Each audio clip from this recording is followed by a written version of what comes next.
Oke, Assalamualaikum warahmatullahi wabarakatuh. Terima kasih sudah hadir pada hari ini untuk di perkuliahan arsitektur enterprise. Hari ini kita masuk ke dalam pertemuan ke-10, di mana kita akan menjelaskan tentang pengembangan model tahap A, yaitu tahap visi.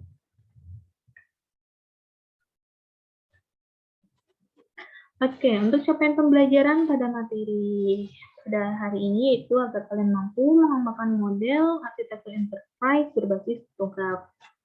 Nah, untuk topik pembahasan sendiri itu nanti ada pengembangan model visi arsitektur enterprise berbasis TOGAF, lalu ada artefak visi arsitektur enterprise itu nanti seperti apa, dan nanti ada terakhir kita akan mencoba latihan praktik menggunakan Archimap dalam mengembangkan sebuah model visi arsitektur enterprise.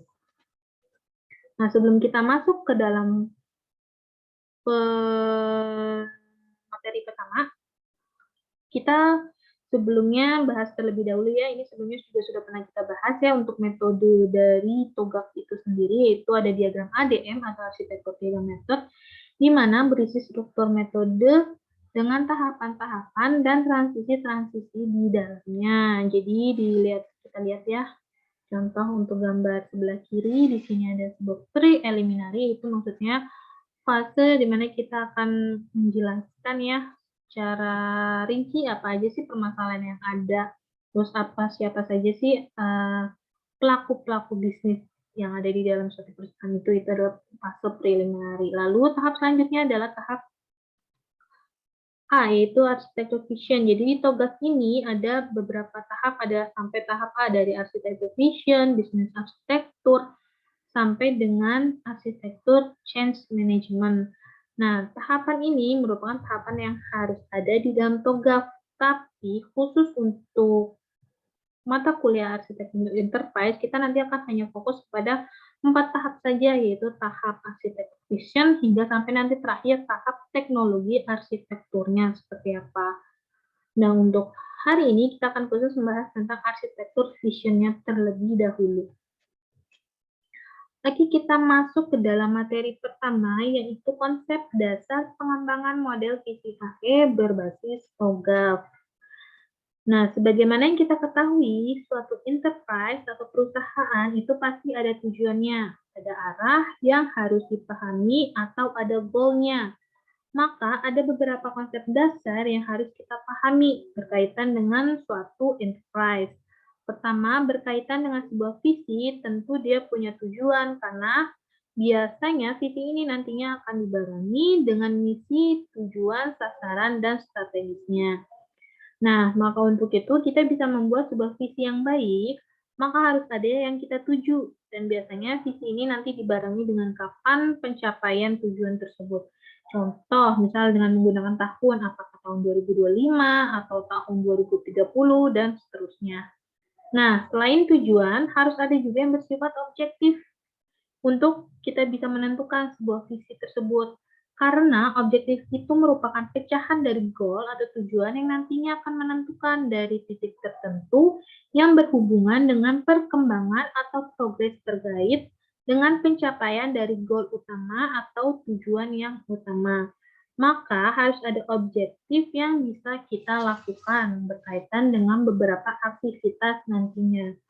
Kemudian juga harus ada requirement. Jadi masing-masing itu punya kemampuan untuk kegiatan-kegiatan tertentu yang dibutuhkan pada tingkat perusahaan atau enterprise atau sistem informasi yang dipergunakan. Nah, ini tentu berkaitan dengan sumber daya yang harus dimiliki untuk bisa mencapai dari visi, untuk mencapai dari goal tersebut, hingga memang betul harus punya sumber daya yang memadai dan juga dikaitkan dengan penggunaan dari sistem informasi untuk mendukung dari kegiatan yang dilakukan di dalam rangka mencapai goal tersebut berkaitan dengan visi yang sudah ditentukan sebelumnya. Lalu selanjutnya, perlu adanya application komponen yang merupakan suatu bentuk kumpulan fungsionalitas aplikasi yang selaras dengan struktur implementasi. Nah, artinya dari sini juga adanya dukungan dari komponen aplikasi yang digunakan dalam rangka menunjang kegiatan atau aktivitas dari sumber daya manusia dan juga sistem informasi yang dipergunakan berkaitan dengan goal dan objektivitas dari enterprise atau perusahaan tersebut. Maka, visi itu merupakan sesuatu yang sangat penting di dalam menentukan arah dari perusahaan atau suatu enterprise. Nah, maka ini yang harus kita pahami lebih dulu sebelum kita nantinya mempelajari lebih jauh mengenai bagaimana pengembangan model visi dengan berbasiskan pada konsep dari TOGAF. Nah, yang perlu kita pahami bahwa di dalam tahap visi tentunya nanti akan ada tahap-tahap berikutnya. Maka perlu adanya gambaran umum dari arsitektur yang ada atau baseline-nya dan arsitektur yang diinginkan atau targetnya. Artinya, untuk tahapan mungkin bisa menggunakan tahap 5 tahun atau tahap 10 tahun dan seterusnya. Sehingga untuk kita mencapai visi-visi berikutnya itu harus ada baseline-nya, harus ada pedomannya, harus ada dasarnya. Jadi kita bisa melangkah ke visi yang selanjutnya. Nah, tentunya tahapan-tahapan ini itu perlu dibuat sebaik mungkin sehingga nanti bisa mencapai goal atau tujuan dengan objektivitas yang dilakukan.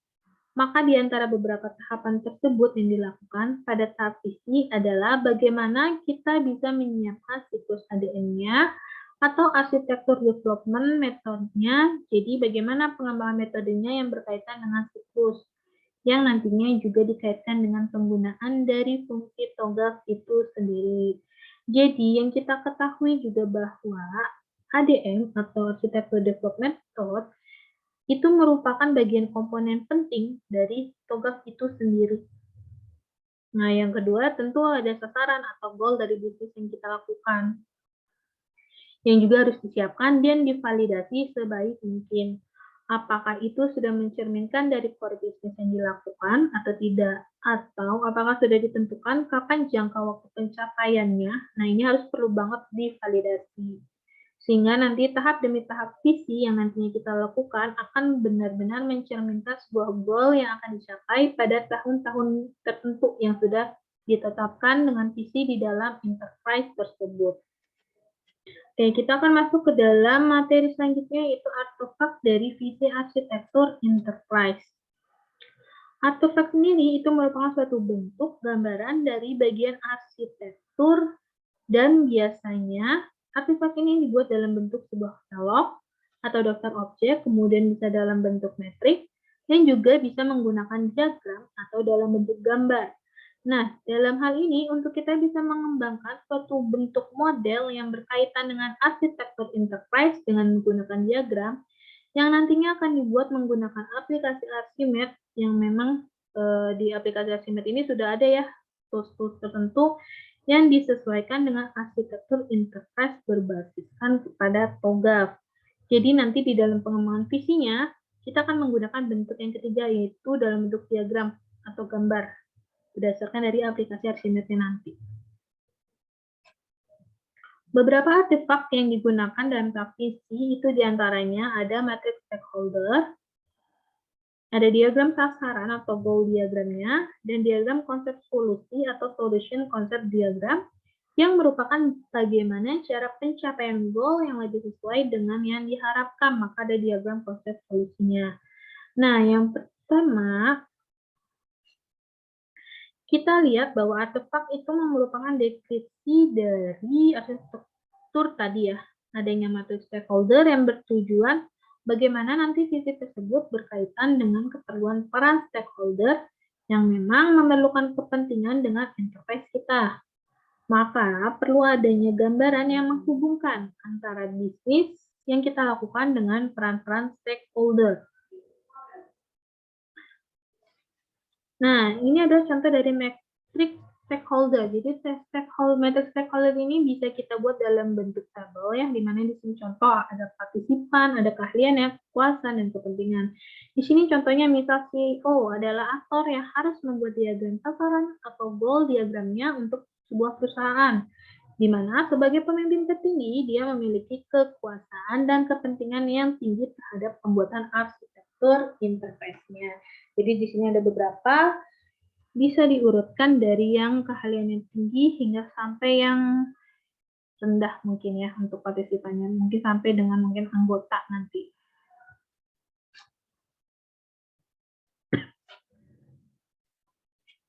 Oke, selanjutnya diagram sasaran, di mana tujuannya itu menjelaskan sasaran atau tujuan yang akan memandu perubahan pada perusahaan dan sistem informasi yang digunakan.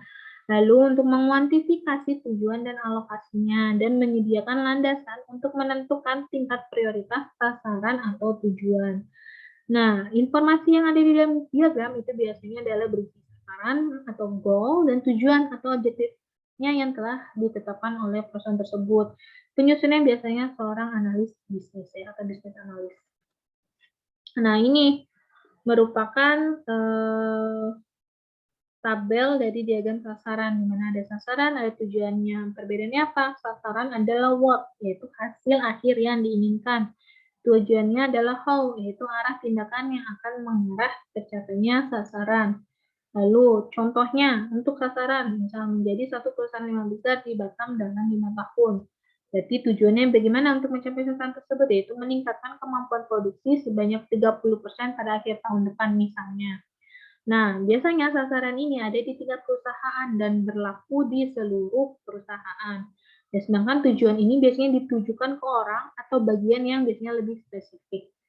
Dan juga sasaran berada di puncak diagram sasaran, sedangkan tujuan berada di bawah sasaran yang merupakan part atau bagian pada diagram sasaran. Nah, ini contoh diagram sasaran ya, di mana untuk contoh nomor 1 itu merupakan sasaran dari keseluruhan perusahaan pada diagram sasaran. Di mana untuk nomor 2 merupakan tujuan turunannya atau bagian dari sasaran yang sebelumnya di atas. Lalu yang 3 hingga 8 juga merupakan tujuan yang menjadi turunan nomor di atasnya. Nah, sasaran dapat tercapai apabila tujuan telah terpenuhi melalui dari bawah hingga ke atas. Lalu selanjutnya adalah diagram konsep solusi. Tujuannya yaitu untuk membagikan visi awal kepada seluruh stakeholder dengan menyediakan informasi umum mengenai perubahan yang akan diimplementasikan melalui arsitektur enterprise. Nah, informasi dalam diagram itu contohnya di dalamnya ada isi sasaran atau goal-nya, yaitu pengaturan serta arsitektur bisnis dan aplikasi.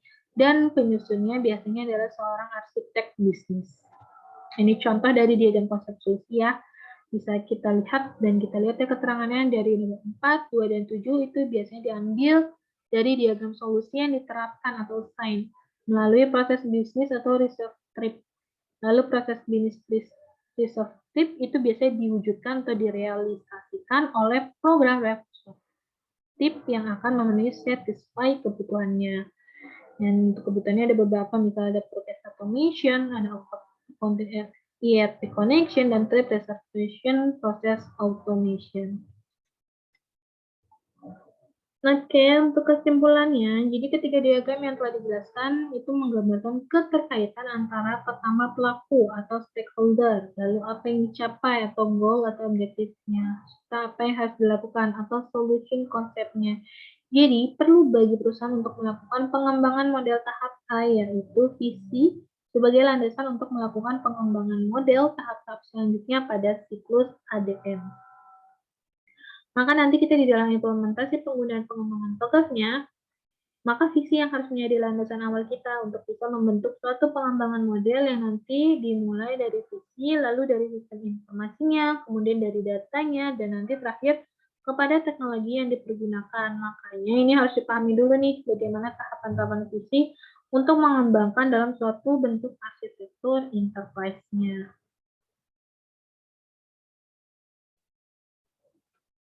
Oke, selanjutnya kita akan coba praktek ya latihan menggunakan Archimedes. Jadi sebelumnya kita akan membuat sebuah view of strategic planning ya, di mana pembuatan view strategic planning ini pada tata kelola sistem dan informasi itu mempunyai tujuan untuk mengetahui keselarasan antara strategi penerapan IT dengan perencanaan strategis dari organisasi. Di mana nanti keselarasan ini dapat menjadi fondasi penerapan tata kelola pada IT dan perbaikan tata kelola secara berkesinambungan. Contoh, di sini ada sebuah studi kasus. Nah, studi kasus ini saya ambil dari soal UTS kemarin, ya, di mana untuk latar belakangnya kita bisa baca ya, perkembangan teknologi saat ini telah mengubah manusia dalam menyelesaikan semua pekerjaan dan segala aspek kehidupan manusia yang ditandai dengan berkembangnya sistem informasi. Hal tersebut tidak hanya berdampak pada kegiatan manusia saja, tetapi juga pada perilaku dan persaingan perusahaan, di mana persaingan tersebut ditunjukkan dengan cara mengelola perusahaan menjadi lebih baik yang akhirnya berpengaruh pada perkembangan bisnis. Nah, salah satu perkembangan bisnis yang berkembang pesat saat ini adalah sistem jual belinya, di mana sistem penjualan itu merupakan sebuah interaksi antara perusahaan, pelanggan, dan vendor dalam upaya pemenuhan keinginan dan target antar masing-masing individu. Proses ini juga merupakan faktor penggerak bisnis dasar yang paling besar mempengaruhi perkembangan suatu perusahaan, salah satunya CV ABC, di mana perputaran proses penjualan barang saat ini itu berjalan dengan sangat cepat. Sehingga peranan teknologi informasi ini dapat membantu berjalannya proses ini dengan baik.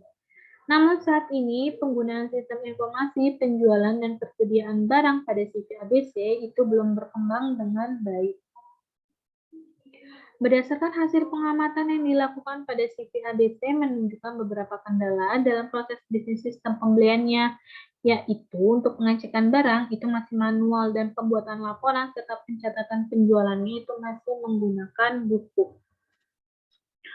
Oke, selanjutnya kita dari latar belakang tersebut kita buat atau kita rinci permasalahan apa aja sih yang terjadi dari perusahaan tersebut. Nah, di sini kita bisa ambil nih kesimpulan permasalahannya, yaitu pertama, proses bisnis yang terintegrasi ternyata masih manual.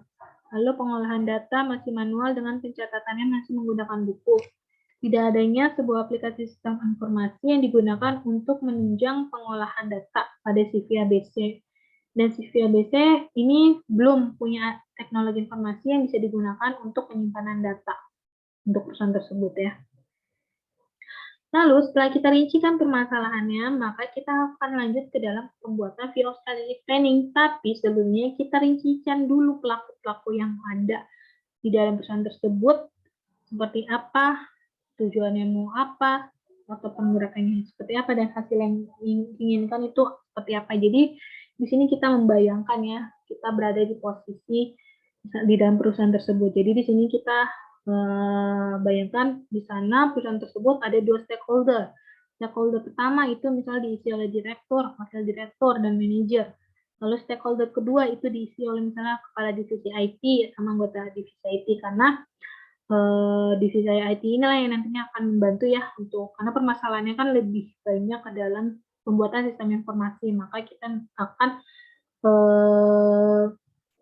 menggunakan stakeholder kedua yaitu divisi IT itu sendiri. Lalu tujuannya apa? Nah, kita anggap ya tujuan itu misalnya menjadikan CV ABC menjadi salah satu perusahaan jual beli yang memiliki pelayanan terbaik. Lalu faktor penggeraknya apa? Atau driver yang itu membuat sebuah sistem informasi atau aplikasi yang bisa digunakan untuk pengolahan data perusahaan secara otomatis dan terkomputerisasi.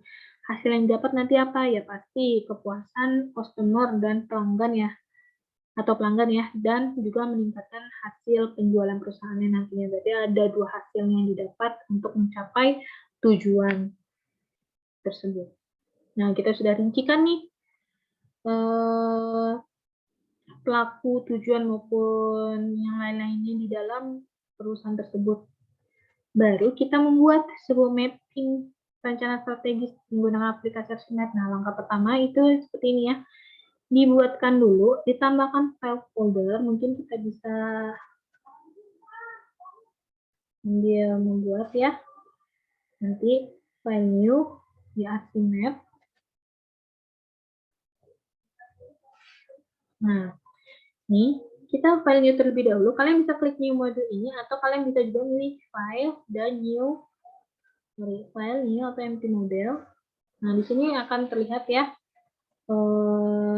layar kerja. Nanti di tengah ini ada tempat kita untuk membuat sebuah mappingnya fisik. Nah, di sini kalian ketik aja untuk nama filenya. Kalian bisa namanya di sini atau langsung di sini saja. Ini. Misalnya visi HE program. Nah, makanya di sini nanti akan terlihat nama dari modelnya. Jadi kita membuat sebuah model visi ya. Kita save saja, kalian bisa Ctrl S atau kalian pilih save as. Di sini kalian pilih terserah desktop yang ingin kalian simpan di mana. Di sini kalian pilih saja namanya, terserah bebas. Misalnya di sini ada visi AE, visi ABC. Oke, kalian save. Oke. Jangan lupa kalian save terus aja ya, Ctrl S setiap bikin bagan kalian Ctrl S aja supaya jaga-jaga misalnya tiba-tiba ke close atau kalian nggak sengaja menekan tombol close, itu tidak hilang untuk bagian yang sudah dibuat gitu. Nah, selanjutnya kita lihat lagi. Nah, kita nantinya akan menggunakan sebuah icon dari, karena kita ingin membuat visi ya, visi sebuah perusahaan, kita akan memakai icon dari palette vision dan mission, di mana yang berwarna biru. Ya, ini bawah ini biru. Jadi ini adalah palette vision missionnya. Yang sebelumnya udah dibahas ya, kayak yang kuning ini untuk bisnis, yang ini untuk aplikasi komponennya, dan ini untuk misalnya teknologi. Nah, untuk khusus hari ini kita akan menggunakan icon yang biru. Ungu ya, mungkin ini ungu, lebih ke ungu. Ke ungu ini. Jadi pertama, kita buat terlebih dahulu adalah grouping. Kenapa grouping? Biar itu mempermudah kita untuk membaca gambarnya, gitu, untuk menggambarkan sebuah skemanya. Grouping apa sih yang ingin kita buat? Nah, di sini kan kita lihat yang pertama ada stakeholder, ada 2 stakeholder. Jadi kita akan membuat sebuah pengelompokan untuk stakeholder pertama dan juga stakeholder kedua, ya. Jadi di sini kita akan membuat sebuah grouping, 2 grouping. Kita menggunakan yang ini ya. Grouping ini ya, yang icon grouping ini yang tidak ada warna dasarnya. Bikin saja 2 ya dulu. Nah, pertama adalah groupingnya namanya kita namakan saja. Kalian bisa langsung name di sini atau kalian bisa aja klik di sini langsung. Kalian namain aja simple stakeholder 1.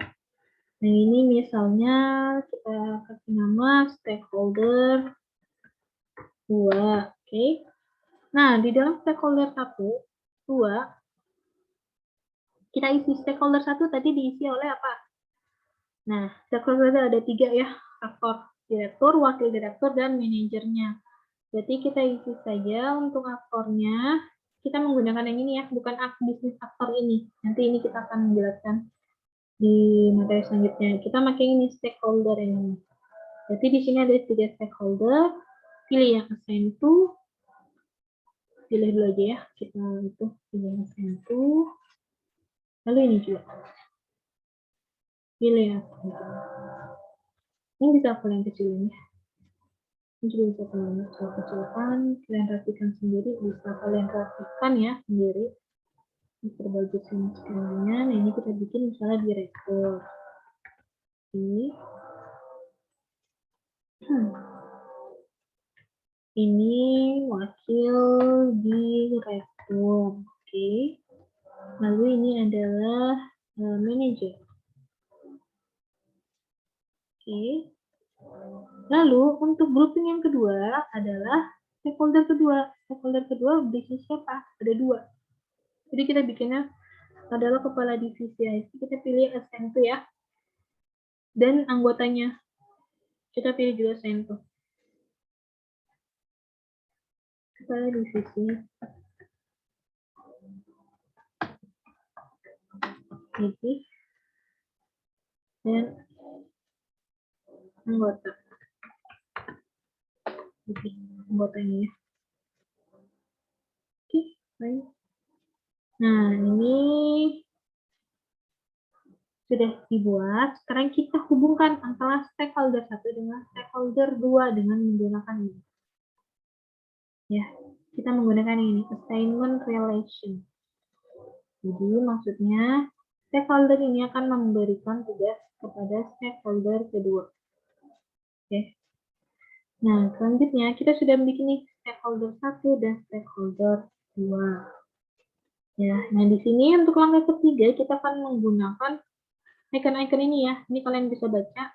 Kalian lihat iconnya, di sini ada fungsi kegunaan icon masing-masing, requirement buat apa, buat stakeholder buat apa, constraint buat apa, goal buat apa, hingga sampai outcome buat apa ya. Kalian bisa baca di slide ini. Nah, kita akan membuat ya pemetaannya. Ini tadi kita sudah buat untuk grouping stakeholder 1 maupun stakeholder 2-nya. Kita akan buat pemetaan yang ini ya.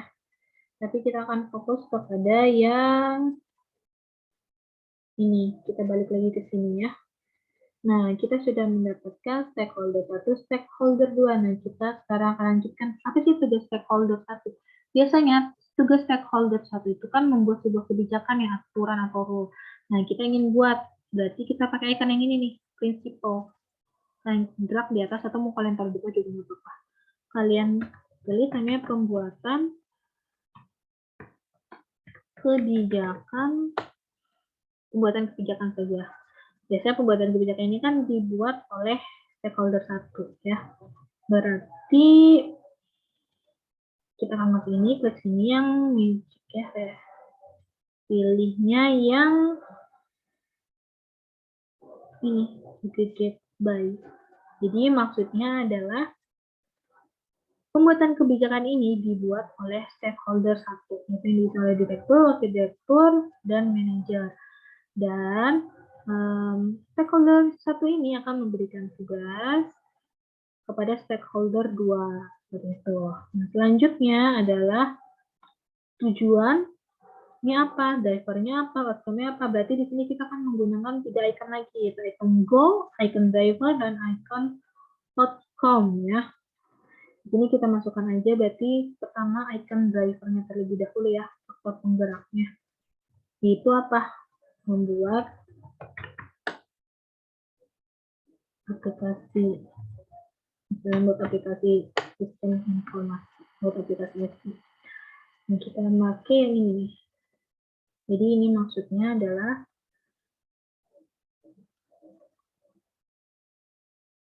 ini agak susah ya untuk garisnya.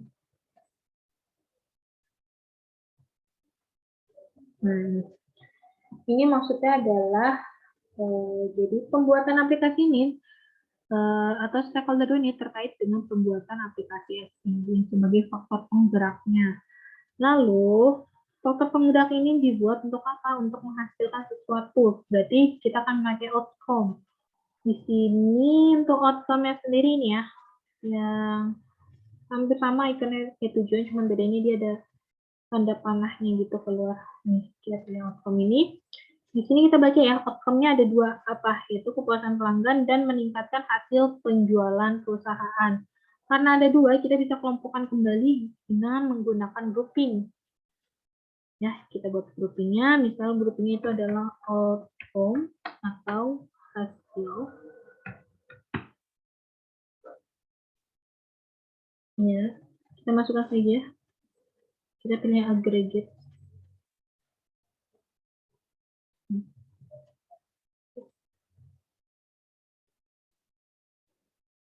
Outcome-nya ada 2. Jadi kita pilih outcome lagi.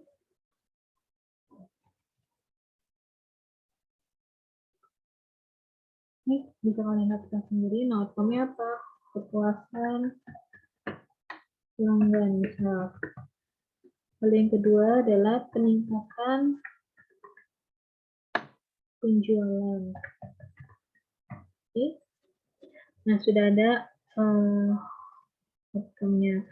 Kita hubungkan lagi, kita menggunakan association. Jadi pembuatan aplikasi ini terkait dengan outcome hasilnya ya. Nah, selanjutnya hasil ini didapat untuk apa ya? Untuk mencapai suatu tujuan. Tujuannya apa? Ini goal, yaitu menjadikan si ABC menjadi salah satu perusahaan jual beli yang memiliki pelayanan terbaik. Jadi terakhir kita memakai icon goal di sebelah sini. Ini posisinya terserah kalian ya, bebas. Goalnya apa? Berarti menjadi perusahaan terbaik. Misalnya ya, menjadi perusahaan terbaik. Oke, kita pilih juga association ya. Jadi, maksudnya hasil ini terkait dengan tujuan petani. Nah, ini merupakan mapping sederhana dari suatu visi arsitektur interface berbasis konsep TOGAF. Nah, bagaimana bagaimana jika kalian ingin menaruh bagian ini ke dalam suatu dokumen, kalian bisa convert saja. Di sini ada export. Kalian pilih file as image. Nah, di sini bisa pilihannya bisa PDF image, JPEG image, dan lain-lainnya. Misalnya kalian mau pilih yang PDF, kalian kasih namanya aja. Misal visi AE visi ABC. Kita save.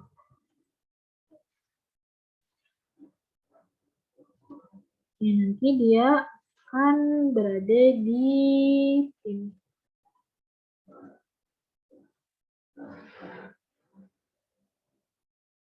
Nah, ini ya. Jadi dibuatkan dalam bentuk PDF. Oke, mungkin materi hari ini sampai sini. Untuk pembuatan mappingannya, kalian ada latihan mandiri ya. Dimana di sini kalian buat ya sebuah latar belakang dan permasalahan di suatu perusahaan. Jadi kalian buat sendiri latar belakang sendiri dan kalian bikin masalah-masalah sendiri yang nggak usah terlalu banyak lah masalahnya, minimal 2 di suatu perusahaan yang kalian buat. Nah, kalian bisa buat sebuah view strategic planning di sebuah perusahaan tersebut itu menggunakan Archimedes. Kalau seandainya laptopnya bermasalah misalnya,